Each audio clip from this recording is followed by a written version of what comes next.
നമ്മൾ ഇന്ന് കേൾക്കാൻ പോകുന്നത് ലവ് സംബേഷൻ എന്ന ചൈനീസ് ഡ്രാമയുടെ 9ാമത്തെ എപ്പിസോഡാണ്. വീഡിയോയിലോട്ട് പോകുന്നതിന് മുമ്പ് ലൈക്ക് ചെയ്യാത്തൊരു ലൈക്ക് ചെയ്തോളൂ, ഹൈപ്പ് ചെയ്യാത്തൊരു ഹൈപ്പ് ചെയ്തോളൂ. എന്നാൽ പിന്നെ നമുക്ക് വീഡിയോയിലോട്ട് പോയാലോ. എപ്പിസോഡിന്റെ ആരംഭത്തിൽ തന്നെ ഹീറോയിൻ ന്യൂസ് റിപ്പോർട്ടറായിട്ട് വർക്ക് ചെയ്തില്ലേ, ആ ഒരു കാര്യം ടിവിയിലൊക്കെ വന്നിട്ടുണ്ട്. ആ ന്യൂസ് ഹീറോയിൻ കുടുംബം ഇരുന്ന് കാണുകയാണ്, കൂടെ ഹീറോയിനും ഉണ്ട്. ഇവർക്കെല്ലാം ഒരുപാട് സന്തോഷമാവുന്നുണ്ട്, കാരണം മരുമോൾ ഒരുപാട് രക്ഷപ്പെട്ടില്ലേ. അതുമല്ല അമ്മായി അമ്മയും അമ്മായി അച്ഛനും കൂടെ ഹീറോയിന് ഒരു ഗിഫ്റ്റ് കൊടുക്കുന്നുണ്ട്. ഒരു മാലയാണ്. വെറും കഴുത്തോടു കൂടി ഇരുന്നിട്ട് അത് പറയേണ്ട കാര്യമില്ലല്ലോ. അതായത് എല്ലാവരുടെ മുമ്പിൽ ന്യൂസ് വായിക്കുമല്ലേ, അപ്പൊ എല്ലാവരുടെ മുമ്പിൽ കുറച്ചുകൂടെ ഭംഗിയായിട്ടിരിക്കാൻ വേണ്ടിയിട്ടാണ് ആ ഒരു മാല കൊടുക്കുന്നത്. വളരെയധികം എക്സ്പെൻസീവ് ആയിട്ടുള്ള ഒരു മാലയാണ്. ഹീറോയിൻ ഇത് കണ്ട് ഞെട്ടിപ്പോകും. ഇത് ഒരുപാട് പൈസ ആവത്തില്ല എന്ന് ചോദിക്കുമ്പോൾ അമ്മായിയമ്മ പറയും, അതൊന്നും സാരമില്ല, ഇത് എത്ര വലിയ പൈസയൊന്നും അല്ലാന്ന്. ഹീറോയാണെങ്കിൽ ഹീറോയിന് വേണ്ടിയിട്ട് ഒരു ബാഗാണ് സർപ്രൈസ് ആയിട്ട് വാങ്ങിച്ചത്. അവൻ ചിന്തിച്ചിട്ടില്ല ഒരു മാല വാങ്ങാനായിട്ട്. എന്തായാലും ഒരു പെണ്ണിനല്ലേ മറ്റൊരു പെണ്ണിനെ മനസ്സിലാക്കാൻ പറ്റത്തുള്ളൂ എന്ന് അച്ഛൻ ചോദിക്കും. ഇവരെല്ലാരും കൂടി ഇങ്ങനെ ഇരുന്ന് സംസാരിക്കുമ്പോൾ അങ്ങോട്ട് ഹീറോന്റെ അനിയൻ കയറി വരും. അനിയൻ കയറി വന്നിട്ട് നാളെ അവൻ എന്തോ കുതിര ഓടിക്കാനായിട്ട് പോകണമെന്ന് പറയുന്നുണ്ട്. ആരെങ്കിലും കൂടെ വരുന്നുണ്ടോ എന്ന് ചോദിക്കുമ്പോൾ ഇവർക്കാർക്ക് സമയമില്ല. ഹീറോയ്ക്കാണെങ്കിൽ കമ്പനി മീറ്റിംഗ് ഉണ്ട്, അതുപോലെ തന്നെ അച്ഛനും ഉണ്ട്, പിന്നെ അമ്മയ്ക്കാണെങ്കിൽ വേറെ എന്തൊക്കെയോ പരിപാടികളുണ്ട്. ഇത് കേൾക്കുന്ന ഹീറോയിൻ പറയും, ഞാൻ വന്നാൽ മതിയൊന്ന്, എന്നാലും നിനക്ക് കുതിര ഓട്ടിക്കാൻ അറിയാമോ എന്ന് ചോദിച്ചിട്ട്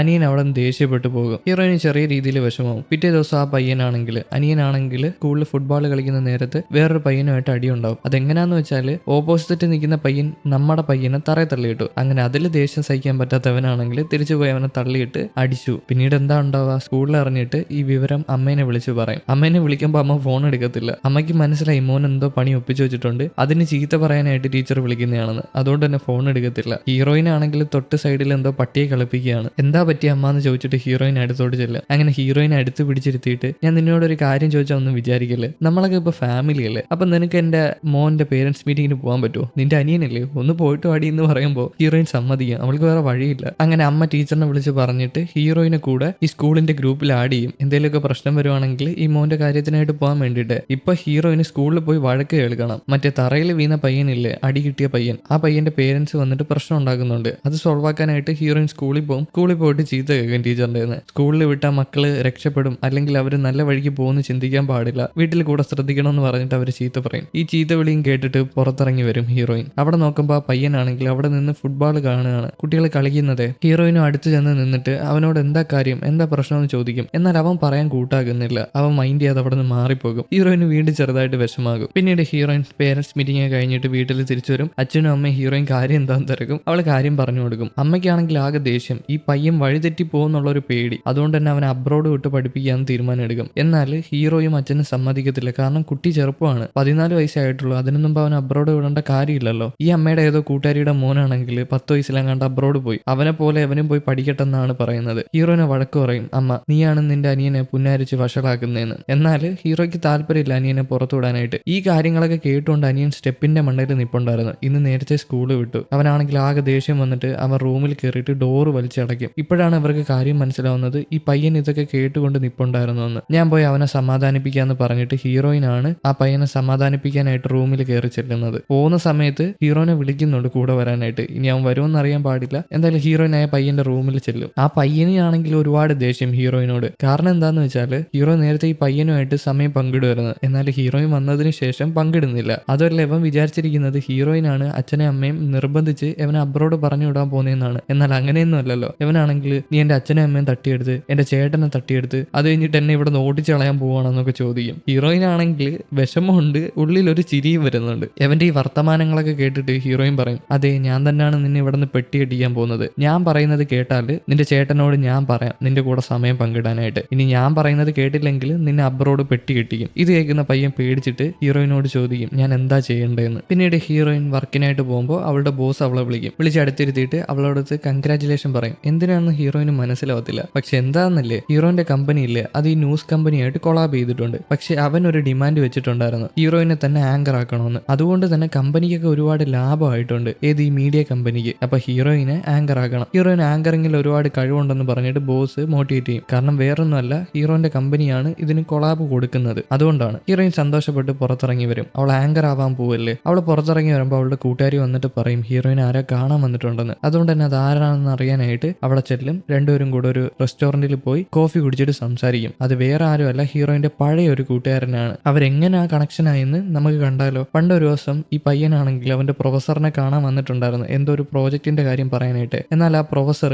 ഇതെല്ലാം മണ്ടത്തരമാണ്, ഇതൊന്നും നടക്കാൻ പോകുന്നില്ല എന്ന് പറഞ്ഞിട്ട് ഇവന്റെ ഐഡിയ തള്ളി തള്ളി പറഞ്ഞിട്ട് അവിടെ നിന്ന് മാറിപ്പോയി. അവന്റെ തൊട്ട് പിറകിൽ തന്നെ ഹീറോയിൻ ഇരിപ്പുണ്ടായിരുന്നു. അവളുടെ ആഗ്രഹം എന്ന് വെച്ചാൽ ഒരു മീഡിയ കമ്പനിയിൽ വർക്ക് ചെയ്യാന്നാണ്. എന്നാൽ അവൾ വർക്കിന് കയറാൻ നേരത്ത് ഫാമിലി ബാക്ക്ഗ്രൗണ്ട് ഒക്കെ ഒരുപാട് പ്രശ്നമാവുന്നുണ്ട്. അവളുടെ ഫാമിലി ബാക്ക്ഗ്രൗണ്ട് മീഡിയ കമ്പനിയിൽ വർക്ക് ചെയ്യുമ്പോൾ ഫാമിലി ബാക്ക്ഗ്രൗണ്ട് നോക്കും. എന്നാൽ അച്ഛന്റെ അമ്മയുടെ ജോലിയുടെ സ്ഥാനത്തും അതുപോലെ തന്നെ അച്ഛന്റെ അമ്മയുടെ പേരിന്റെ സ്ഥാനത്തും അവളൊന്നും പൂരിപ്പിച്ചിട്ടില്ല. അതെന്താണെന്ന് അവളുടെ മെന്റർ ചോദിക്കുമ്പോൾ അവൾ അതെടുത്ത് പൂരിപ്പിക്കും. അവളുടെ അച്ഛനും അമ്മയും ഒരു ഹെയർ സലൂൺ ആണ് വർക്ക് ചെയ്യുന്നത്. അത് എഴുതാൻ വരുമ്പോൾ തന്നെ ഈ ലേഡി അതായത് മെന്റർ വിളിച്ചിട്ട് പറയും, വേണ്ട, അങ്ങനെ എഴുതിയാൽ അത് നിന്റെ ബാക്ക്ഗ്രൗണ്ടിനെ ഒരുപാട് ബാധിക്കും. ന്യൂസ് കമ്പനിയിൽ വർക്ക് ചെയ്യാൻ പോകല്ലേ, പക്ഷെ നീ വേറൊരു കാര്യം എഴുത്, പുറം രാജ്യങ്ങളിൽ ബിസിനസ് ആണെന്ന് എഴുത്. അങ്ങനെ എഴുതുവാണെങ്കിൽ നിന്റെ ബാക്ക്ഗ്രൗണ്ടിനെ അത് ബാധിക്കത്തില്ലാന്ന്. ഇതൊക്കെ കേട്ടുകൊണ്ട് ഈ കൂട്ടുകാരൻ തൊട്ട് പിറകിൽ ഇരിപ്പുണ്ടായിരുന്നു. ഇപ്പൊ അവര് കൂട്ടുകാരല്ല കേട്ടോ. അവൻ പറയും, വേണ്ട വേണ്ട അങ്ങനെ എഴുതല്ലേ, ലാസ്റ്റ് ഇവര് തന്നെ നിന്നെ ഭീഷണിപ്പെടുത്തും പൈസയ്ക്ക് വേണ്ടിയിട്ട്. നീ നിന്റെ കരിയറിൽ മുന്നേറുന്ന സമയത്ത് ഇവര് നിന്നെ വന്ന് ഭീഷണിപ്പെടുത്തി പൈസ വാങ്ങും. ഇതെങ്ങാണം നീ നിന്റെ ബാക്ക്ഗ്രൗണ്ട് ഫേക്ക് ചെയ്തെന്ന് അറിഞ്ഞാൽ നിന്റെ കരിയറിലത് ഒരുപാട് ബാധിക്കും, പ്രശ്നമായിട്ട് മാറും. അതുകൊണ്ട് പൂരിപ്പിക്കില്ലെന്ന് പറയും. അങ്ങനെ ഹീറോയിൻ അത് പൂരിപ്പിക്കത്തില്ല. അവളുടെ അച്ഛനും അമ്മയ്ക്ക് ഹെയർ സലൂൺ ആണെന്ന് എഴുതി വെക്കും. ഇത് കണ്ട് ദേഷ്യം വന്ന ലേഡി അവിടെ നിന്ന് ഇറങ്ങിപ്പോകും. ആൾക്കാരെ കുരുക്കുന്ന പരിപാടിയാണ് ഈ ലേഡി ചെയ്യുന്നത്. ഇപ്പൊ നമ്മുടെ പയ്യനല്ലേ പറഞ്ഞു കൊടുത്തത്, അതായത് കൂട്ടുകാരനാണ് പറഞ്ഞു കൊടുത്തത്. ഹീറോയിൻ നന്ദിയും പറഞ്ഞിട്ട് പുറത്തോട്ട് ഇറങ്ങിപ്പോകും. എവനാണ് അവളെ രക്ഷിച്ചിട്ടുള്ളത്. എല്ലാവരും ഈ കരിയറിൽ പൊങ്ങി വരുന്ന സമയത്ത് ഒരു ഇടിവ് സംഭവിച്ചേനെ. എന്തായാലും അവളുടെ കരിയർ നശിച്ചു പോയേനെ. ഹീറോയിൻ പോകുന്ന സമയത്ത് വേറൊരു കമ്പനിയിൽ അവളുടെ റെസ്യൂമെ അയച്ചു കൊടുത്തിട്ടുണ്ടായിരുന്നു. ജോലി കിട്ടിയെന്ന് വിളിച്ച് ചോദിക്കുമ്പോൾ ജോലി കിട്ടിയിട്ടില്ല. അവർക്ക് ഹീറോയിനോട് താല്പര്യമില്ല. ഹീറോയിൻ വിഷമിച്ച് പോകുമ്പോൾ ആ കൂട്ടുകാരനാണെങ്കിൽ അവളുടെ പിറകെ വരും. എന്നിട്ട് എന്തോ ഒരു സൺഫ്ലവറിന്റെ ഒരു പ്ലാസ്റ്റിക് കൊടുക്കും. എന്താ പറയാ, ഈ പ്ലാസ്റ്റിക് പൂയില്ലേ സൺഫ്ലവർ, അത് കൊണ്ടുവന്ന് കൊടുത്തിട്ട് പറയും, നീ ഈ സൺഫ്ലവർ പോലാണ്, ഞാനും ഈ സൺഫ്ലവർ പോലാണ്. എന്തൊക്കെ പ്രശ്നം വന്നാലും സൂര്യനെ നോക്കി നേരിട്ട് നിൽക്കണം, ഒരു ദിവസം നീ നല്ല രീതിയിൽ പൂക്കുമെന്ന് ഹീറോയിനെ മോട്ടിവേറ്റ് ചെയ്തതാണ്. അതുമല്ല 2 സൺഫ്ലവർ ഉണ്ട്. അതിലൊരു സൺഫ്ലവർ അവനും എടുക്കും, മറ്റേ സൺഫ്ലവർ ഹീറോയിനും കൊടുക്കും. അങ്ങനെയാണ് അവർ രണ്ടുപേരും പരിചയപ്പെട്ടത്. രണ്ടുപേരും പരിചയപ്പെട്ട് നടന്നു. ഇപ്പൊ പ്രസന്റിലോട്ട് വന്നാൽ ഹീറോയിൻ ഒരുപാട് കരിയറിൽ മുന്നേറിയിട്ടുണ്ട്. അവൻ കൺഗ്രാജുലേഷൻ പറയും. ഹീറോയിൻ തിരിച്ചു ചോദിക്കും, നീ ഇപ്പൊ എന്താ ചെയ്യുന്നതെന്ന്. ഇവൻ എന്താ ചെയ്യുന്നതെന്ന് അറിയണ്ടേ. ഇവൻ ഹീറോയിനെ വിളിച്ചുകൊണ്ട് ഇവൻ എന്താ ചെയ്യുന്നതെന്ന് കാണിക്കാനായിട്ട് വരും. ഇവൻ എന്തോ വലിയൊരു ഡ്രീമുള്ള മനുഷ്യനാണ്. അതിന്റെ പകുതി വരെയൊക്കെ എത്തിയിട്ടുണ്ട്. എന്തോ റോബോട്ടിക് എഞ്ചിനീയറിംഗ് മറ്റോ ആണ്. മെഡിക്കൽ ഫീൽഡുമായിട്ട് ബന്ധപ്പെട്ട റോബോട്ടിക് എഞ്ചിനീയറിംഗ് ആണ്. കറക്റ്റായിട്ട് അറിയില്ല, എനിക്ക് കണ്ടിട്ട് അങ്ങനെയൊക്കെ തോന്നുന്നു. അങ്ങനെ ഹീറോയിനെ വിളിച്ചുകൊണ്ട് അവൻ അവന്റെ ഓഫീസിൽ ചെല്ലും. അവിടെ ചെന്നിട്ട് ഇവർ രണ്ടുപേരും സംസാരിക്കും. അതിന്റെ ഇടയിൽ അവൻ ഹീറോയിനോട് ഒരു സഹായം ചോദിക്കും. അതായത് ഹീറോയിന്റെ കമ്പനിയും ഇവന്റെ കമ്പനിയായിട്ട് കൊളാബ് ചെയ്യാൻ പറ്റുമെന്ന്. ഹീറോയിൻ പറഞ്ഞാൽ അവളുടെ ഹസ്ബൻഡിനെ പരിചയപ്പെടുത്തി കൊടുത്താൽ ഇവന് നല്ല ഉപയോഗമായിരിക്കും. അത് ചോദിക്കുമ്പോൾ ഹീറോയിന് സമ്മതിക്കും. കാരണം അവൻ കുട്ടിക്കാലത്ത് പണ്ട് അവളെ സഹായിച്ചിട്ടുള്ളതല്ലേ, ആ നന്ദിയായിട്ട് അവളും സമ്മതിക്കും. അവൻ ഒരുപാട് സന്തോഷമാവും. ആ നേരം ആ റൂമിലോട്ട് ഒരാൾ കയറി വരും. ഏതോ വലിയൊരു കമ്പനിയുടെ മാനേജറോ മറ്റോ ആണ്. ഇവനെ വന്ന് പരിചയപ്പെടും. ഇവൻ പറയും, ഇപ്പൊ സമയമില്ല, എൻ്റെ കൂടെ ഒരു ഗസ്റ്റ് ഉണ്ടെന്ന്. എന്നാൽ ഹീറോയിൻ ധാരയില്ല, നമുക്ക് പിന്നെ സംസാരിക്കാം, ഞാൻ ഇവിടെ വെയിറ്റ് ചെയ്താന്ന് പറഞ്ഞിട്ട് അവൻ അവിടെ നിന്ന് പറഞ്ഞു വിടും. അവനാണെങ്കിൽ അവരുടെ കൂടെ പോകും. പിന്നീട് ഹീറോയിൻ ആണെങ്കിൽ റെസ്റ്റ് റൂം ഉപയോഗിക്കാനായിട്ട് അവിടെ ചെല്ലും. ഒരു ലേഡിയോട് വഴി ചോദിച്ചിട്ടാണ് ചെല്ലുന്നത്. എന്നാൽ അവൾ ആ റെസ്റ്റ് റൂമിൽ ചെല്ലുമ്പോൾ അതിൻ്റെ അകത്തിരുന്ന് ആരോ ഒരാൾ ഫോൺ വിളിക്കുന്നുണ്ട്. എടി പെട്ടെന്ന് വാ, ഇവിടെ അടിപൊളി ജോലിയാണ്, രാവിലെ തൊട്ട് വൈകുന്നേരം വരെ ഒന്നും ചെയ്യണ്ട, ചുമ്മാ അങ്ങോട്ടും ഇങ്ങോട്ടും നടന്നാൽ മതി, ബിസി ആയിട്ട് പോലെ എന്തൊക്കെയോ ജോലി ചെയ്യുന്നത് പോലെ കാണിച്ച് നടന്നാൽ മതി, നല്ല രീതിയിൽ പൈസ ഉണ്ടാക്കാൻ പറ്റുമെന്ന്. ഹീറോയിൻ ഇത് കേൾക്കുമ്പോൾ എന്തോ ഒരു ഡൗട്ട് തോന്നും. ഇനിയിപ്പോൾ ഈ കമ്പനിയിലുള്ള ആൾക്കാരെല്ലാവരും ചുമ്മാ അങ്ങോട്ടും ഇങ്ങോട്ടും നടക്കുന്നതാണെങ്കിലോ. അതുകൊണ്ട് തന്നെ അത് ചെക്ക് ചെയ്യാനായിട്ട് അവൾ പുറത്തിറങ്ങി വരും. പുറത്ത് വന്ന് നോക്കുമ്പോൾ എന്തൊക്കെയോ പ്രശ്നമുണ്ട്. ആൾക്കാരെല്ലാം നല്ല ബിസിയാണ്. അതിലൊരുത്തൻ എന്തോ റോബോട്ടിനെ നോക്കിയിട്ട് അവിടെ നിൽക്കുകയാണ്. അവനോട് ചെന്നിട്ട് ആ റോബോട്ടിനെ പറ്റി പറഞ്ഞു തരാൻ പറയും. പക്ഷെ അവന് കറക്റ്റായിട്ട് അറിയത്തില്ല അത്. ഞാൻ പോയി ഇതിന്റെ മെയിൻ മാനേജറിനെ വിളിച്ചോണ്ട് വരാമെന്ന് പറഞ്ഞിട്ട് അവൻ അവിടെ നിന്ന് പോകും. പിന്നെ ഒരു ലേഡി ആണെങ്കിൽ അവിടെ എന്തൊക്കെയോ സംസാരിക്കുന്നുണ്ട്. ഭയങ്കര ബിസിയാണ്. പക്ഷെ ഫോൺ കണക്റ്റഡ് അല്ല, അതിന്റെ ലാൻഡ് കേബിൾ ഊരി കിടക്കുകയാണ്. ഇത് ഹീറോയിൻ ശ്രദ്ധിച്ചു വയ്ക്കുന്നുണ്ട്. പിന്നെ അവൾക്ക് സംശയം തോന്നിയിട്ട് തൊട്ട് സൈഡിലെ ഫയലൊക്കെ പരിശോധിച്ച് നോക്കും. എല്ലാം ബ്ലാങ്ക് ആണ്, അതിനകത്തൊന്നുമില്ല. അതിനർത്ഥം അവനാണെങ്കിൽ ഹീറോയിനെ പറ്റിച്ചാണ് ഹീറോയിന്റെ ഹസ്ബൻഡിനെ പരിചയപ്പെടാനായിട്ട്. ഹീറോയിന് മനസ്സിലായി അവൻ മൊത്തം ഫേക്ക് ആണെന്ന്. അവനൊന്നും ചെയ്തിട്ടില്ല, ചുമ്മാ ആൾക്കാരെ കാണിക്കാൻ വേണ്ടിയിട്ട് അതും ഇതും ചെയ്യുന്നതാണ്. ഹീറോയിന്റെ ഹസ്ബൻഡിനെ പരിചയപ്പെടാനായിട്ട്, അതായത് ഹീറോനെ പരിചയപ്പെടാനായിട്ട് ചെയ്യുന്നതാണ്. ആ നേരം അങ്ങോട്ട് ആ കൂട്ടുകാരൻ വരും. ഹീറോയിനോട് വാ നമുക്ക് സംസാരിക്കാന്ന് പറയുമ്പോൾ ഹീറോയിൻ എനിക്കിപ്പോ സമയമില്ല, നമുക്ക് പിന്നെ കാണാന്ന് പറഞ്ഞിട്ട് ടാറ്റയും പറഞ്ഞിട്ട് അവിടെ നിന്ന് പോകും. അവനൊരു ഡൗട്ട്, ഹീറോയിൻ ഫയല് പരിശോധിച്ചോന്ന്. ഇനി അവ ഹീറോയിന്റെ ലൈഫിൽ ഒരു എതിരായിട്ട് വരുമോ അറിയില്ല. പിന്നീട് ഹീറോയിൻ അവളുടെ ഹസ്ബൻഡിനെ കാണാനാണ് പോകുന്നത്. നമ്മുടെ ഹീറോനെ കാണാനാണ് പോകുന്നത്. ഹീറോ ആണെങ്കിൽ അവൾക്ക് ഫുഡൊക്കെ വേവിച്ചു കൊടുക്കും. രണ്ടുപേരും കൂടി ഇരുന്ന് കഴിക്കുമ്പോൾ ഹീറോ ചോദിക്കും, നിന്റെ കസിൻ ഇവിടെ ഉണ്ടെന്നല്ലേ പറഞ്ഞത്, നമുക്ക് അവളെ ഒന്ന് വിരുന്നിന് വിളിച്ചാലോ എന്ന്. ഹീറോയിനും അതിന് സമ്മതിക്കും, വിരുന്നിന് വിളിക്കാനായിട്ട്. അങ്ങനെ നമ്മുടെ ഹീറോയിൻ ആണെങ്കിൽ ഒരു ദിവസം കസിനെയും വിളിച്ചുകൊണ്ട് വിരുന്നിന് വരും. ഏതോ ഒരു റെസ്റ്റോറന്റിലാണ് വരുന്നത്. ഹീറോയും അവിടെ തന്നെ ഉണ്ട്. പോകുന്ന വഴിക്ക് തന്നെ സിസ്റ്ററിനോട് പറയുന്നുണ്ട് മാനിയായിട്ട് പെരുമാറണം, കൂടുതൽ വായാടിയായിട്ട് ഇരിക്കാൻ പാടില്ല എന്ന്. കാരണം സ്റ്റാൻഡേർഡ് കീപ്പ് ചെയ്യണ്ടേ. അങ്ങനെ അവിടെ വന്നിരിക്കും. എന്നാൽ ഈ പെൺകുട്ടിയാണെങ്കിൽ ഓരോ കാര്യങ്ങൾ ഇങ്ങനെ സംസാരിച്ചുകൊണ്ടിരിക്കുകയാണ്.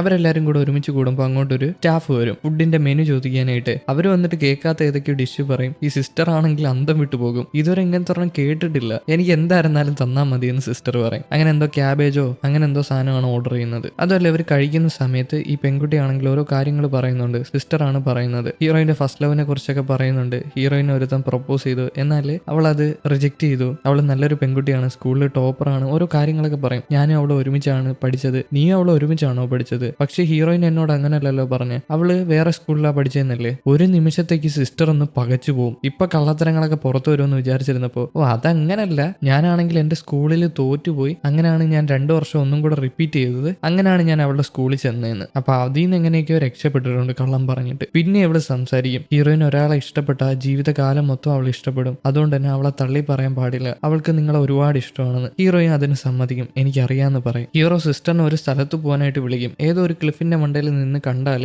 ഈ സിറ്റി മൊത്തം കാണാൻ പറ്റും, ഭയങ്കര മനോഹരമായിരിക്കും എന്ന് പറയും. എന്നാൽ ഹീറോയിൻ സമ്മതിക്കത്തില്ല. നമുക്കിന്ന് വേറൊരു പ്ലാൻ ഉണ്ട്, നമ്മൾ രണ്ടുപേരും കൂടെ ഷോപ്പിങ്ങിന് പോകാൻ പോവാണ്, പിന്നെ ഒരു ദിവസം പോവാന്ന് പറയും. രാത്രിയാകുമ്പോൾ ഹീറോയിനും നമ്മുടെ സിസ്റ്ററും കൂടെ ഷോപ്പിങ്ങിനായിട്ട് പോവുകയാണ്. പോകുന്ന സമയത്ത് സിസ്റ്ററിനോട് ഹീറോയിൻ ചോദിക്കും, നീ എന്തിനാണ് ഹീറോയിനോട് പറഞ്ഞത് എനിക്ക് അവനെ ഒരുപാട് ഇഷ്ടമാണെന്ന്? അതങ്ങനെ പറയാൻ കാരണം നമ്മുടെ സിസ്റ്റർ ആണെങ്കിൽ ഒരു അഡ്വക്കേറ്റിനെ പോയി കണ്ടിട്ടുണ്ടായിരുന്നു, എന്തെങ്കിലും പ്രശ്നമാവോ എന്ന് ചോദിച്ചിട്ട്. അപ്പൊ ഇങ്ങനെ ഫേക്ക് ആയിട്ട് ഹീറോയിൻ കല്യാണം നടത്തിയെന്ന് ഹീറോ പിടിക്കപ്പെട്ടാൽ അവന് ഹീറോയിനെ ഇഷ്ടമാണെങ്കിൽ അവന് ഹീറോയിൻ അങ്ങനെ ചെയ്തതിൽ പ്രശ്നമില്ല, അവന് ഹീറോയിനോടുള്ള സ്നേഹം കുറഞ്ഞിട്ടില്ലെങ്കിൽ അത് കേസായി മാറത്തില്ല, ഹീറോയിന് നൈസായിട്ട് ഊരിപ്പോകാം. അതുകൊണ്ടാണ് ഇടയ്ക്കിടയ്ക്ക് അവൾ ഹീറോയിനോട് ഹീറോയിന് അവന് ഇഷ്ടമാണെന്ന് പറഞ്ഞത്. ഇത് ഹീറോയിനോട് പറയും, അതുകൊണ്ടാണ് പറഞ്ഞതെന്ന്. ഹീറോയിൻ ആണെങ്കിൽ ഒരു നിമിഷത്തേക്ക് സ്റ്റക്കായി പോകും, കാരണം സിസ്റ്റർ അവൾക്ക് വേണ്ടി ഈ ഒരു എഫോർട്ട് എടുത്തില്ലേ, അഡ്വക്കേറ്റിനെ പോയി കണ്ടില്ലേ. പിന്നെ ഈ പെൺകുട്ടി ഒരു വായാടിയാണ് കേട്ടോ. ഈ സിസ്റ്റർ ആണെങ്കിൽ ഓരോ കാര്യങ്ങളൊക്കെ സംസാരിച്ചിട്ട് പോവുകയാണ്. നിനക്കറിയാമോ, ഇന്ന് ഹോട്ടലിൽ വെച്ച് അവരെന്തൊക്കെയോ മെനു പറഞ്ഞില്ലേ, ഞാനാണെങ്കിൽ പേടിച്ചു പോയി, ഞാൻ ഇതുവരെ അങ്ങനത്തെ ഒന്നും കേട്ടിട്ടില്ല, എന്ത് കഷ്ടപ്പാടായിരുന്നെന്ന് അറിയാമോ അവരുടെ മുമ്പിൽ പിടിച്ചു നിൽക്കാനായിട്ട്. ഇതൊക്കെ പറഞ്ഞ് അങ്ങനെ നടന്നു പോവാണ്. ഹീറോയിൻ സ്റ്റക്കായിട്ട് അവിടെ നിൽക്കുമല്ലേ, സിസ്റ്റർ അങ്ങനെ പറഞ്ഞത് കൊണ്ട് തന്നെ. ഹീറോയിന് സിസ്റ്ററിന് ഒരുപാട് ഇഷ്ടമാണ്, സിസ്റ്ററിന് തിരിച്ചും. ഇവര് വീണ്ടും മുമ്പിലോട്ട് നടന്നു പോകുമ്പോൾ 2 പെൺകുട്ടികൾ അവിടെ ഇരുന്നിട്ട് ഏതോ ഒരു പയ്യന്റെ ഫോട്ടോ ഫോണിൽ കണ്ടിട്ട് അവനെ കാണാൻ എന്തൊരു സുന്ദരനാന്ന് പറയുന്നുണ്ട്. ഇത് കാണുമ്പോൾ ഹീറോയിന് പഴയ ഒരു കാര്യം ഓർമ്മ വരും. പണ്ട് ഹീറോയിൻ ആണെങ്കിൽ ഒരു MP3 പ്ലെയർ ഒക്കെ വിൽക്കുന്ന കടയുടെ മുമ്പിൽ അങ്ങനെ നോക്കി നിൽക്കും, അവൾക്ക് ഒരു MP3 കിട്ടിയിരുന്നെങ്കിലെന്ന് വിചാരിച്ചിട്ട്. MP3 എന്താണെന്ന് അറിയാമോ, നമ്മുടെ ഇരിക്കുന്ന ഫോണില്ലേ അതിനകത്ത് പാട്ട് കേൾക്കാൻ പറ്റും. MP3 എന്ന് പറഞ്ഞാൽ നമ്മൾ മെമ്മറി കാർഡ് ഇട്ടിട്ട് അതിനകത്ത് പാട്ട് കേൾക്കാൻ പറ്റും. ഇപ്പൊ നിങ്ങളുടെ ഹോസ്റ്റലിലൊക്കെ ഫോൺ ഉപയോഗിക്കാൻ പറ്റത്തില്ലെങ്കിൽ ഈ സാധനം വാങ്ങിച്ചു വെച്ചാൽ നല്ലതായിരിക്കും, സ്ട്രെസ് കുറഞ്ഞു കിട്ടും. ചെറിയൊരു ഡിവൈസ് ആണ്, 1000-2000 രൂപയുള്ളൂ, ഇല്ലെങ്കിൽ 25,000 ഒരെണ്ണം ഉണ്ട്, അതിന് വാക്മാൻ എന്നാ പറയുന്നത്, അതും അടിപൊളിയാണ്. അതിന് സ്ക്രീൻ ഉണ്ട്, അത്രേ ഉള്ളൂ വ്യത്യാസം. മറ്റേ സ്ക്രീൻ ഇല്ല, സ്കിപ്പ് ചെയ്ത് കേൾക്കാം. എന്തായാലും ഹീറോയിൻ അത് വായി നോക്കി നിൽക്കുന്നത് ഈ സിസ്റ്റർ കാണും. സിസ്റ്റർ കൊണ്ടുവന്നിട്ട് ഒരു MP3 കൊടുക്കും, കാരണം സിസ്റ്ററിന്റെ ഒരു MP3 ഉണ്ടായിരുന്നു. ഹീറോയിൻ അത് ഒരുപാട് ഇഷ്ടപ്പെട്ടു എന്ന് സിസ്റ്ററിന് മനസ്സിലായി, അതുകൊണ്ട് അവൾക്ക് പാട്ട് കേൾക്കാനായിട്ട് കൊണ്ടു കൊടുത്തതാണ്. ഹീറോയിൻ ചോദിക്കും, ഇത് എനിക്ക് തന്നാൽ നിനക്ക് എന്താ ഉള്ളതെന്ന്. ഈ സിസ്റ്ററിന്റെ ബർത്ത്ഡേ അടുത്ത മാസം വരികയാണ്, അതുകൊണ്ട് തന്നെ പേരൻസിനോട് ചോദിച്ചോളാന്ന് പറയും. അടുത്ത ബർത്ത്ഡേക്ക് ഒരു MP3 ചോദിച്ചാൽ പോരെ, പേരൻസ് വാങ്ങിച്ചു കൊടുക്കത്തില്ലേ? ഇതൊക്കെ ആലോചിച്ചുകൊണ്ട് നമ്മുടെ 2 പെൺകുട്ടികളിലൂടെ നടന്നു പോവാണ് ഹീറോയിനും സിസ്റ്ററും. പിറ്റേ ദിവസം ഹീറോയിൻ ആണെങ്കിൽ ആ പയ്യനെ കുതിര റൈഡ് ചെയ്യിക്കാനായിട്ട് കൊണ്ടുവരും. ഹീറോയിൻ അവൻ ഓരോ ഉപദേശങ്ങളൊക്കെ കൊടുക്കും, കുതിരയെ നോക്കി ഓട്ടിക്കണം, ഇങ്ങനെ ഓട്ടിക്കണം, അങ്ങനെ ഓട്ടിക്കണമെന്ന്. എന്നാൽ ആ പയ്യൻ ഒന്നും മൈൻഡ് ചെയ്യുന്നില്ല. നിനക്കതിന് കുതിര ഓട്ടിക്കാൻ അറിയാമോ എന്ന് ചോദിച്ചിട്ട് അവൻ അവിടെ നിന്ന് കുതിരയും വിളിച്ചുകൊണ്ട് പോകും. അവനാണെങ്കിൽ ഭയങ്കര അഹങ്കാരിയാണ് കേട്ടോ, അവൻ ആ റെസ്പെക്ട് ഒന്നും കൊടുക്കുന്നില്ല. എന്തായാലും അവൻ കുതിര ഓട്ടിക്കാൻ തുടങ്ങും. ഹീറോയിൻ ആണെങ്കിൽ ഇതൊന്നും മൈൻഡ് ചെയ്യാതെ ആ പയ്യൻ കുതിര ഓടിക്കുന്നത് വീഡിയോ എടുക്കും. അവൻ ഈ കുതിര ഓടിക്കുന്ന സമയത്ത് പെട്ടെന്ന് എന്തോ അവനൊരു പ്രശ്നം പോലെ, എന്തോ പേടി പോലെ, അവനാണെങ്കിൽ ആ കുതിരയെ കയറി പെട്ടെന്ന് പിടിക്കും. ഈ കുതിരയാണെങ്കിൽ പേടിച്ച് പെട്ടെന്ന് നിൽക്കും. അവനാണെങ്കിൽ കുതിരയുടെ മണ്ടയിൽ നിന്ന് താഴെ തെറിച്ച് വീഴും. മുട്ടടിച്ചിട്ടാണ് വീഴുന്നത്, കാലിന്റെ മുട്ട്. പിന്നീട് എന്താ നടക്കുക, കാലൊടിഞ്ഞു, ഹോസ്പിറ്റലിൽ കൊണ്ടുപോയി പ്ലാസ്റ്റർ ഇട്ടു. ഇനി അവന് 2-3 മാസത്തേക്ക് എണീറ്റ് നടക്കാൻ പറ്റത്തില്ല. കുടുംബക്കാരെല്ലാവരും ഒരുമിച്ച് കൂടിയിട്ടുണ്ട്. അതുമല്ല ഇപ്പൊ അവൻ പാവമാണ്, എല്ലാവരും കൂടി നിന്നപ്പോഴേ ഒരു പാവം പയ്യൻ. ബാക്കിയുള്ള ആൾക്കാർക്കൊക്കെ തിരക്കാണ്, അച്ഛനും അമ്മയ്ക്ക് ഏതോ ഒരു ബിസിനസ് മീറ്റിംഗ് ഉണ്ട്, അതുകൊണ്ട് തന്നെ പിറ്റേന്നേ വരാൻ പറ്റൂ. അതുപോലെ തന്നെ ഹീറോയ്ക്ക് കമ്പനിയിൽ പണിയുണ്ട്. ഇവര് 3 പേരും അവിടെ നിന്ന് പോകും. പോകണേ മുമ്പ് ഹീറോയിന്റെ നെറ്റിയിൽ ഒരു ഉമ്മ കൊടുത്തിട്ടാണ് പോകുന്നത്. ഈ പയ്യനാണെങ്കിൽ ഒരുപാട് വിഷമാവും, എല്ലാവരും അവനെ വിട്ടു പോയില്ലേ. ഇവനെ നോക്കാൻ ഏൽപ്പിച്ചേക്കുന്നത് ഹീറോയിനെയാണ്. പിന്നെ അവനെ നോക്കാൻ വേറൊരു നേഴ്സും ഉണ്ട്, അത് ഈ പയ്യന്റെ അമ്മ ഏൽപ്പിച്ചതാണ്. ആ നേഴ്സ് വന്നിട്ട് അവന് കഞ്ഞിയോ എന്തോ കോരി കൊടുക്കും. അവര് പോയ ഉടനെ ഇവനാണെങ്കിൽ ആകെ ദേഷ്യം വന്നിട്ട് ആ കഞ്ഞിയൊക്കെ വലിച്ചു തട്ടിക്കളയും, സ്പൂണൊക്കെ എടുത്തെറിയും. ആ സിസ്റ്റർ എന്ത് പിഴച്ചു, അവിടെ ഇരിക്കുന്ന ഫ്രൂട്ട്സ് ഉണ്ടല്ലേ അതെടുത്ത് ഈ സിസ്റ്ററിനെ അറിയും. ഇതൊരു തലതെറിച്ച പയ്യനാന്ന് പറഞ്ഞിട്ട് അവരിറങ്ങിപ്പോകും. ഹീറോയിൻ ആണെങ്കിൽ പിറകെ ചെല്ലും, സാരില്ല ഞാൻ ഡബിൾ പേയ്മെന്റ് തരാന്ന്. എനിക്കൊന്നും വേണ്ട, ഈ തലതെറിച്ച പയ്യനെ നോക്കാനൊന്നും എനിക്ക് വയ്യാന്ന് പറഞ്ഞിട്ട് ആ സിസ്റ്റർ പോകും. ഹീറോയിൻ ആണെങ്കിൽ തിരിച്ചു വന്നിട്ട് ആ ഫ്രൂട്ട്സ് ഒക്കെ പറക്കും, തറയിൽ കളഞ്ഞ്. എന്റെ അഭിപ്രായത്തിൽ അവനെ കൊണ്ട് വേണം അത് പറക്കി ഇടിപ്പിക്കാൻ, കാരണം അവനല്ലേ വലിച്ചെറിഞ്ഞത്, എന്നാലേ പഠിക്കത്തുള്ളൂ. ഈ പയ്യനാണെങ്കിൽ ഭയങ്കര പിടിവാശിയാണ്. എനിക്ക് ഫ്രൂട്ട്സ് വേണമെന്ന് ഹീറോയിനോട് പറയും. ഫ്രൂട്ട്സ് അല്ലേ അവിടെ ഇരിക്കുന്നത്, അത് പറക്കി തിന്നാൻ പറയും. അവൻ നേരത്തെ ഇറങ്ങിയതിന്റെ ഫ്രൂട്ട്സ് ബാക്കി കുറച്ചുണ്ട്, എന്നാൽ അവന് വെള്ളം വേണമെന്ന് പറയും. എനിക്കിപ്പം വേണമെന്ന് പറഞ്ഞ് വാശി പിടിക്കുമ്പോൾ ഹീറോയിൻ വെള്ളം എടുത്തുകൊണ്ട് കൊടുക്കും. എന്നാൽ അവൻ ആ വെള്ളം പോരാ, ചൂടാക്കി കൊടുക്കണം. ഇപ്പൊ അവന് വെള്ളം വേണ്ട, പകരം അവന് ഫുഡ് കഴിക്കണമെന്ന് പറയും. അങ്ങനെ ഹീറോയിൻ ഫുഡ് എടുത്തു കൊടുക്കും. ഈ ഫുഡ് എടുത്ത് കൊടുക്കുമ്പോൾ അവന് ഫുഡ് വേണ്ട. ഇതൊക്കെ ആകുമ്പോൾ ഹീറോയിൻ ആകെ പ്രാന്തെടുക്കും. എടാ ഇങ്ങോട്ട് നോക്കിയേ, ഇവിടെ ആരുമില്ല, ഞാനാണെങ്കിൽ വെച്ച് ഇടിച്ചു തരും. മര്യാദയ്ക്ക് ഞാൻ പറയുന്നത് കേട്ടോ. നീ നേരെ ചോയ ഫുഡ് കഴിച്ചില്ലെങ്കിൽ നല്ല ഇടി വെച്ച് തരും. അതുമല്ല, നിന്റെ ബ്രദറിനെ പിന്നെ നിനക്ക് കാണാൻ പറ്റത്തില്ല. ഞാൻ നിന്നെ കാണിക്കത്തില്ല, ഞാൻ വിളിച്ചോണ്ട് പോകും. നീ മിണ്ടാതെ പ്രശ്നങ്ങൾ ഉണ്ടാക്കാതെ ജീവിച്ച് പോവുകയാണെങ്കിൽ ഞാൻ നിന്നെ ഒന്നും ചെയ്യത്തില്ല. നിനക്കറിയാലോ, ആരുമില്ല. അടുത്ത 3 മാസത്തേക്ക് ഞാനാണ് നിന്നെ നോക്കാൻ പോകുന്നത്. അതുമല്ല, അവരെന്നെയാണ് ഏൽപ്പിച്ചിട്ടുള്ളത്. അവരാരും നിന്നെ മൈൻഡ് ചെയ്യാനും പോകുന്നില്ല. അതുകൊണ്ട് നിനക്ക് വലിയ പണി ഞാൻ വെച്ച് താങ്ങിത്തരും. മിണ്ടാതിരുന്ന് പ്രശ്നം ഉണ്ടാക്കില്ലെന്ന് പറഞ്ഞിട്ട് അവനെ ഹീറോയിൻ മിരട്ടും. എവള് മിരട്ടിയിട്ട് അവന് കൊടുത്ത ഫുഡൊക്കെ എടുത്ത് പോകാൻ നേരത്ത് അവന് വയറ്റ് വേദന എടുക്കുന്നുണ്ട്. എവളവന്റെ അഭിനയാന്ന് വിചാരിക്കും. പിന്നീട് അവൻ വയറ്റ് വേദന കാരണം വയറ് താങ്ങി പിടിക്കുന്നത് കാണുമ്പോൾ എന്താ പറ്റിയെന്ന് ചോദിക്കും. പക്ഷെ അവൻ പറയുന്നില്ല. ഞാൻ ഡോക്ടറിനെ വിളിച്ചിട്ട് വരാമെന്ന് പറഞ്ഞിട്ട് അവൾ അവിടെ നിന്ന് ഓടാൻ ഇറങ്ങുമ്പോൾ അവൻ വിളിച്ചിട്ട് പറയും എനിക്ക് മൂത്രം ഒഴിക്കണമെന്ന്. അതത്രേ ഉള്ളതെന്ന് ചോദിച്ചിട്ട് അവൾ അവിടെ ഇരിക്കുന്ന എന്തൊരു ബോട്ടിൽ എടുത്തു കൊടുക്കും. അവന് ബെഡിൽ നിന്ന് ഇറങ്ങി പോകാൻ പറ്റത്തില്ല, കാരണം കാല് വയ്യ, കാല് ഒടിഞ്ഞു പോയില്ലേ. അതുകൊണ്ട് തന്നെ ഇങ്ങനെയൊക്കെ ചെയ്യാൻ പറ്റൂ. ആ ബോട്ടിൽ എടുത്ത് കൊടുക്കും. ഹീറോയിൻ അങ്ങനെ നോക്കി നിൽക്കും അവൻ ഒഴിക്കുന്നത് കാണാനായിട്ട്. അവൾ അറിയാതെ നോക്കിയതാണ്, പെട്ടെന്ന് ചിന്തിച്ചില്ല. നിങ്ങൾ ഇത് നോക്കി നിൽക്കുവാണോ എന്ന് അവിടെ നോക്കി ദേഷ്യപ്പെടും. അതുകൊണ്ട് തന്നെ അവൾ തിരിഞ്ഞു നിൽക്കും അവൻ മൂത്രം ഒഴിക്കുന്നത് കാണാതിരിക്കാനായിട്ട്. എന്തായാലും ഇതൊക്കെ കാണിച്ചുകൊണ്ടാണ് 9ാമത്തെ എപ്പിസോഡ് ഇവിടെ അവസാനിച്ചിരിക്കുന്നത്. എന്നാൽ പിന്നെ അടുത്ത എപ്പിസോഡുമായിട്ട് കാണാം. അതിനു മുമ്പ് ലൈക്ക് ചെയ്യാത്തൊരു ലൈക്ക് ചെയ്തോളൂ, ഹൈപ്പ് ചെയ്യാത്തൊരു ഹൈപ്പ് ചെയ്തോളൂ. അപ്പോൾ ഓക്കെ, ബൈ.